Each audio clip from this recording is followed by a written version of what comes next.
back to another summer diaries. This perhaps will be the last, as it's the end of August when I'm filming this. The sun is really, it's actually sun cream mixed with highlighter on my face. It's making me look so sweaty almost. We're back from France, just settling back into routine, getting on with work and doing the washing, boring stuff, catching up with friends, which is nice. And today actually we're going to the beach to see my friend Siska, who lots of you know. She is here, she's half Dutch, so she's here with like visiting family, and we're going down to meet them for the day at the beach. Although it's sunny now, it's meant to be like really quite cloudy all day, which is not fun, but we will still chit chat at the beach cafe and hang out and have dinner with her parents, and it will be lovely. So I wanted to tell you about what I'm reading. I just started My Friends by Hisham Matar. This is Tom's copy, actually. He read this a couple of months ago, and now it is longlisted on the Booker list. It's a nice floppy export paperback copy, which I always love. And this follows the story of it's actually three friends really, but two friends we focus on who are Libyan students living in the UK who go to a protest outside the Libyan embassy, and the police open fire on them, and that sort of sets off this series of events of deciding how they will support the resistance and how they will sort of make peace with the fact that they are Libyan but living in a country with a hostile immigration environment. And sort of so far, the font in this copy is so big, it's kind of absurd. So far the context is obviously like fascinating and really interesting, and I have listened to a few podcasts about Libya, but definitely wouldn't say I know a lot. But at its core, aside from the political context, is the male friendship, which I love reading male friendship so much in books. Boyfriends by Michael, I'm gonna remember his name, and where is his book on my shelf? That's a concern. Must have lent that to someone. Yeah, that book explores male friendship so beautifully. That's a memoir. But same with Mayflies by Andrew Hagen. I feel like it's so rare to find like really well examined, nuanced, complicated male friendship. There's this like pervading idea that like men can't have, like particularly straight men, can't have deep and meaningful connections with other men, and that friendship is like inherently a part of girlhood and being a woman than it is compared to being like a cis-het man, but which is obviously all bullshit. But I think we see that in our fiction, and we rarely do see friendship written without bravado and toxic behaviour patterns. So I'm really enjoying it so far. Like I said, I've only read the first couple of chapters, but it's nice to get stuck into something big. I think after finishing Claire Lombardo's book, I really enjoyed that experience of reading something chunky, and I don't feel like in a rush. I feel like I've had a good summer of reading, so I don't feel in the rush to like read lots of little things. Before this, actually, I did read Liars by Sarah Mangusta, I want to say, which is a book that a lot of people are talking about right now. It comes out, I think, the end of this month, perhaps, or maybe it's already out. It's a slim book. I got it on NetGalley, and it tells the story of 15 years of marriage through the perspective of a very beaten down and unhappy and mistreated woman, as we open knowing that she's going to get a divorce, but we have to watch the first 15 years first. And when I tell you, this book set a rage inside of me like I haven't felt in so long when reading this book. And it was really funny reading it just after getting engaged, because I was like, oh my god, why am I signing up for marriage? Like, all men are shit. Like, this is so depressing to think about how naive it is to fall in love and then life takes over. Although I think John, the husband in this book, was just like an absolute piece of shit, and like even from the start was fooling her with gaslighting and emotional manipulation. But it was just so sort of you could feel the anger of the author and feel the despondency with the lies that she'd been sold, our character had been sold, and how many excuses she made. Like, it was actually blood boiling. I didn't know how long I could hold on because of like how awful he was for all those years when they had a kid together, and she just kept making excuses for him, and his friends kept making excuses for him, and it wasn't that like explosive, or there was explosive arguments, but they weren't written on the page. It was very much just like mundane mistreatment, and sort of, it was horrible and violent in like a slow, painful way, but it wasn't like a series of explosive arguments, if that makes sense. But I can't say I enjoyed it. Like, it was a brilliant reading experience. It actually reminded me a bit of Gwendolyn Riley's book First Love, the way that she does those really tense and pointed prose without it being super descriptive and overt. So I didn't enjoy it. Like, it really filled me with rage, but it was really, really well done. So I guess that is a positive. So yeah, I haven't got many other reading plans, I think, for the weekend. This is probably going to take me a while, but I would like to pick up a piece of non-fiction, so I will let you know on what I decide on. And for now, I'm off to the beach.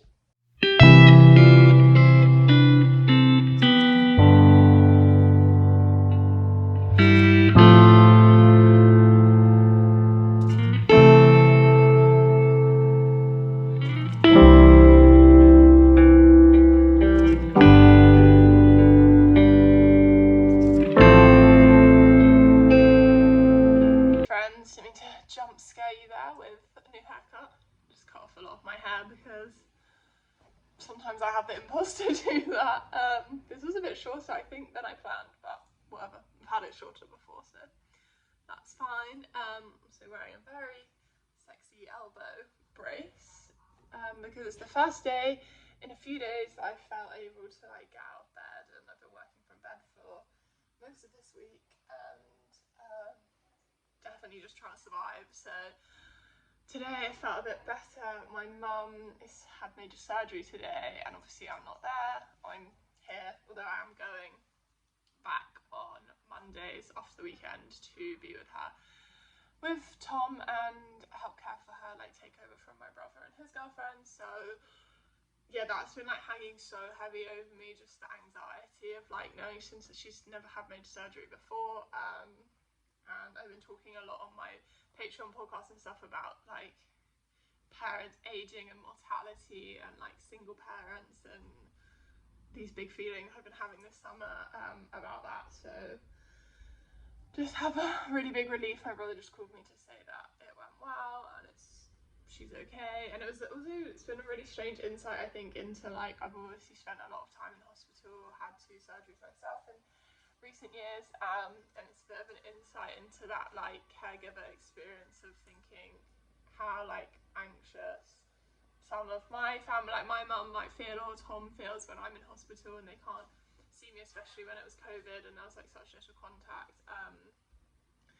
But yeah, it's a horrible, really horrible feeling. I felt so helpless and sort of like out of the loop, and just like you're just like desperate for any information you can get. So I'm glad that she's okay for now.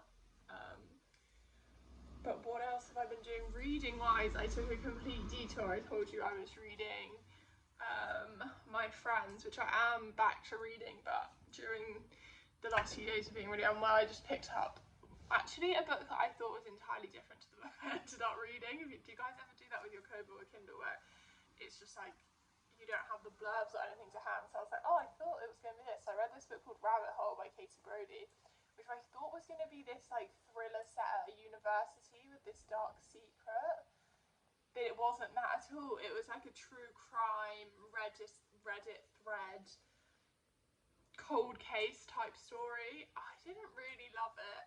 It was a bit of a drag, I won't lie. I couldn't even really tell you the like headlines of the characters, but it follows this family where one of the sisters is like goes missing, or I mean, it's like presumed dead, and it's like 10 years since she goes missing, and her family are really struggling, particularly their dad, who has like an opioid addiction and struggles with painkillers, and then the tragedy strikes him, and then the the like youngest sister is left to like pick up all the pieces of her family, and it is quite a vivid depiction, I think, of grief and suicide and loss, and that sort of unrequited feelings of like when someone is a missing person and but you never really have the answers to them. But it is all quite like seedy and sketchy and bleak, I guess, in a way that I wasn't really expecting. Bleak in the way of like I just felt like crying when I was reading about these people, and made me think of like all the people living such hard and difficult and complicated experiences, which I guess is testament to the story, but it just felt like in places a little bit trite, and in other places, yeah, these real glimpses of like, wow, humanity's a bit effed up, isn't it? So I'm not sure how I felt about that one. Would love to know if you've read Rabbit Hole. I really like the cover, and I really like the colour of the cover. So that was a little detour, and now I'm back to reading My Friends, which I'm also not loving. I'm like a little bit more into it than I was. I think I've read about 150 pages. And the font's really big in this copy. I think I was struggling with the, so if I didn't say already, it follows two boys. Okay, let's try again now the van has gone. It follows these two Libyan students living in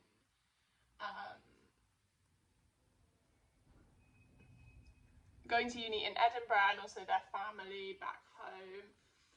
And they go to a protest in London at the Libyan embassy, where someone inside the embassy, members of Gaddafi's yes men, open fire on our students, and they are really seriously injured.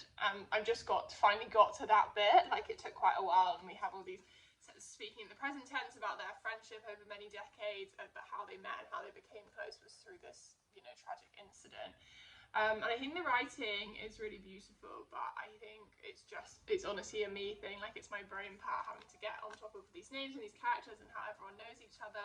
But it is really interesting talking about sort of soft power of the Libyan government, of the Gaddafi dictatorship at the time, and how the systems to send the students abroad via scholarship and have sort of this internal network of like spying that would sort of make sure everyone kept in line and everyone was, there to uphold the beliefs of the government and not to go astray, which obviously they did going to this protest. So I really like those tidbits about that. But I guess it's just like moving a little more slowly than I expected, and I'm feeling a bit antsy about it. So that is My Friends. And then I'm knitting, finally, again, which you can't really see what this is, but it's going to be a balaclava really similar to the one I made last winter for myself. You guys will hear when I made this. Very cute, very mindful, very demure. I'm making one for my best friend for her birthday, which is in 2 weeks, and it's going to be exactly the same, except she requested a baby pink instead. So I've started working on that, but I'm trying to be very restrained with my hands and my joints and stuff, because I really want to knit through this winter. Not knit for 2 weeks and not be able to knit for months afterwards, which is what I've done in the past, but it's really nice to have that back. So I'm actually doing a 2x2 rib for the neck, because I think it might lay a little closer than the 1x1 that was on here. But that's good. And the other thing I want to show you is my friend I saw actually a couple of weeks ago. We did a little book swap, which we tend to do. I lent her Takeaway the last time I saw her, which is such a good memoir about life in like family running a Chinese takeaway in rural Wales. She's Welsh, so I thought she would take a lot of interest out of that, and she really liked it. And then she lent me a few books that I actually read. Like, she was doing Warstone's Order, and she was like, anything you think I should like or read? And so lots of these I knew I was going to borrow, because I kind of told her to buy them in the first place. This is Pony Boy by Elliot Duncan, which is a book about a trans boy. It says, in the first of 3 acts, Pony Boy's titular narrator, a pill-popping, speed-snorting trans mass lightning bolt, unravels in his Paris apartment. He's caught in a messy triangle with Baby, a lesbian painter who can't see herself from being with someone trans, and Tony, a childhood friend who can actually see Pony Boy for who he is. Strung out, Pony Boy follows Baby falls for Gabriel, all while pursued by the megalomaniac photographer hungry for the next hot thing. His relationships crumble and he wakes up alone in Iowa in his childhood room, and now Ponyboy must choose a name. So yeah, I've heard this is kind of wacky and offbeat, used in lots of different forms. See a nice email there. A short, hedonistic novel about life being transmasc and pursuing parties, eroticism, and the urgency of coming home. So that's Ponyboy. And I've got my Phantoms by Gwendolyn Riley. I loved First Love by Gwendolyn Riley, so I can't wait to pick this up. I find Gwendolyn Riley's writing like skin-crawlingly good. Like she does tension and awkwardness and disdain so well. I think this follows a mother and a daughter towards the end of the mother's life. Twice divorced with few friends. Helen Grant has always been a mystery to her daughter as Bridget looks back over their fractious relationship, confronting the cruelty on both sides. So lots to think about there. Dolores by Lauren Amy Curtis. I've wanted to read this for ages and I never see it in bookshops, so I'm happy to have a copy. It's set in a convent, it says. On a hot day in late June, a young girl kneels outside a convent and then falls on her face. When the nuns take her in, they name her Dolores. She adjusts to the rhythm of her new life, but in the dark private theatre of her mind are the memories of love motels lit by neon red hearts, discos in abandoned hospitals, and a boy called Angelo. And inside her, a baby is growing. Another really short one. I love how short all of these are. Maybe I will sit down on a weekend and consume them all at once. And then Paul takes the form of a mortal girl. I know this book is really well loved. And it's one I always see in bookshops, always see secondhand, and just have never picked up for myself. It's set in the 90s. It says, Paul Polydorus tends the bar at the only gay club in the university town, thrumming with politics and partying, but he's also got a secret. He's a shapeshifter. He transforms his body and gender at a will in search of belonging and travels from Iowa to San Francisco. An exhilarating razor-sharp queer coming-of-age story looking at a world gutted by the loss in the wake of AIDS, pulsing with music and opening with an array of intimate connections. Like I say, I know this is really well loved and sort of a precursor to lots of the queer writing that we see now. This was published in 2019. Oh, I wonder who signed it, and then I was like, oh, it was my friend.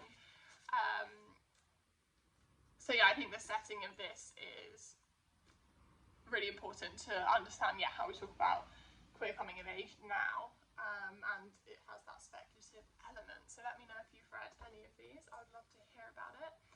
For now, I'm going to knit and watch my knitting people I like to watch on YouTube on their podcast, and then this evening we're going around to a friend's for a barbecue because it's hot and probably one of the last ones of the summer, so that'll be nice.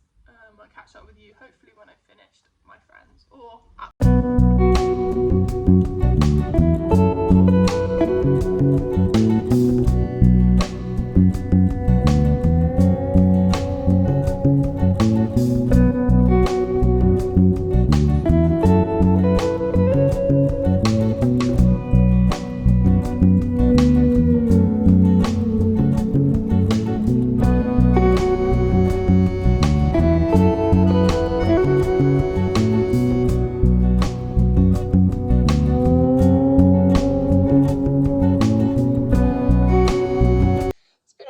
I checked in the vlog, I've been to England and back, as you might have seen in some clips. There wasn't much to show you, I was mostly at my mum's house, but I did make a trip on the train down to Dorset, where one of my great friends lives, to visit her and her baby, just because I love that baby so much, and obviously living abroad I hardly get to see her.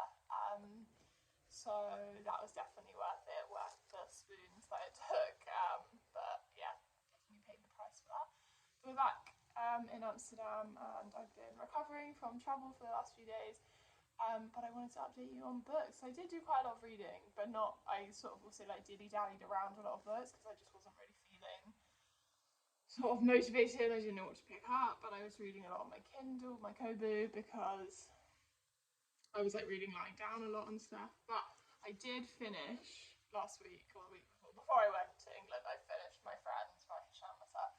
And this book really grew on me. I think I said in an earlier clip that I felt it it was a little slow and I felt a bit antsy, which I also said was definitely a me thing. And I think this book definitely grew on me, like post the event at the embassy, as we watched them deal with the aftermath, and sort of then two of the friends decide to go back to Libya, one stays behind, and there's this rift forming between how do they all deal with the personal politics of being a young Libyan man in the UK, and how do they show up for resisting dictatorship in the ways that they know how, through writing, through armed combat, through sort of intellectual debate and resistance in that way. And it was a really nuanced and complicated web of relationships that really seamlessly wove through those political questions. So I did really enjoy it for that reason. And I think I would recommend it. I think it's like a really brilliant book to read if you have no idea about that incident that happened at the embassy. If you don't know much about the Libyan, like that period of history in Libya, then this book, I think, does a good job at showing it through the eyes of these young men, and sort of political will and naivety and desire to be something bigger than yourself, and what it means to be part of nationhood, and what it means to be part of resistance, to be part of the right side of history, as we say. So I had a good time with this, and I enjoyed also discussing with Tom. I didn't love the ending, I will say, and if you've read this you might feel that too. Like, I do think we were sort of just like left to our own devices, and I don't mind an open ending, but this felt a little forgettable, I guess. But then I was thinking, like, I don't really know how I would have ended it. I don't have any better solutions for Hisham. So I did really enjoy that. And then I also ended up reading this cover to cover on the Eurostar. This is Dolores, which I showed you my friend lent me. And this was really good. I'm actually going to make a video on like little weird books, because this was super short. Read it in a sitting or two. Follows a young woman from an unnamed country who travels abroad to visit, ostensibly to visit her cousin, but ends up at this convent, and we watch her be part of convent life. And actually reading a book now also about nuns as well, so I'm on a bit of a nun streak. I really love reading about convents, actually. Like, that's my mum went to school in a convent and was like taught by nuns all her school life, and her and her sisters always have so many stories about that. And I grew up Catholic, and we like went to Italy and like met the nuns there, and like my grandma was like not a nun, but she was I just feel like fascinated by them, I guess. And we follow this young girl who's named Dolores, but that's like the names the nuns give her, as she is grappling with sort of her past life, and we watch her have these visions and these memories come up of her time before she came to the convent and sort of what led to her there. It's a lot about sexuality and abuse of young women, and also a lot in here about like the power dynamics. And I read Liars earlier in this video, and this, even though this is like totally different setup, obviously about like organised religion and the church, but it has that real feminine rage in it as well, in sort of a strange convoluted way. And there's this one priest that comes in who commits a crime, and we sort of watch the nuns grapple with power and positionality in the religious environment, in this way that they are sort of indoctrinated to believe that they are serving someone, serving a higher power, but they are also sort of always below religious men. So I don't want to give anything else away, but I really, really enjoyed this one. It was like very troubling and strange, just like a little weird book is what I would describe it as. So I'm really glad I ended up reading that as well. I think I'm going to leave this video here. I'm not sure. Hopefully I'll put another vlog out in September. Tom's best friend's getting married, so we have that coming up. But otherwise, trying to have a quiet one for as we move into autumn and sort of have less back and forth, I hope. And just sort of get back to routines and neighbourhood life. So I will speak to you guys in the next video. Bye.